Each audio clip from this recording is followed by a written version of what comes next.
నీకు ఎంత కష్టము ఉన్నా, ఎంత బాధ ఉన్నా, ఏ రకమైన రోగము ఉన్నా ఇది బాగుపడదని నువ్వు అసలు ఎక్కడ కూడా అనుమానించాల్సినటువంటి పనే లేదు.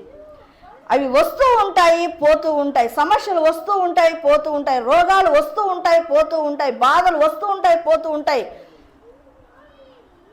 ఎండాకాలం వస్తుంది, పోతుంది. చలికాలం వస్తుంది, పోతుంది. వర్షాకాలం వస్తుంది, పోతుంది. అంటే ఇప్పుడు ఆ రీతిగానే మన సమస్యలు కూడా తెగుతాయి. లేదు తెగలేదు అని అంటే మనకు ఒక్కటే మార్గం. ఏది అది? యేసయ్యే మన మార్గము. ఖచ్చితంగా యేసయ్య సన్నిధికి వచ్చినప్పుడు స్వస్థత దొరుకుతుంది. ఆ రీతిగానే ఇక్కడ రక్తస్రావము కలిగినటువంటి స్త్రీ తనలో తాను అనుకుంది. ఏమని? ఇక యేసును గురించి వినింది. ఆయన వస్త్రపు చెంగును ముట్టితే నేను బాగుపడతాను అనుకుంది. వస్త్రపు చెంగును ముట్టి బాగుపడతానని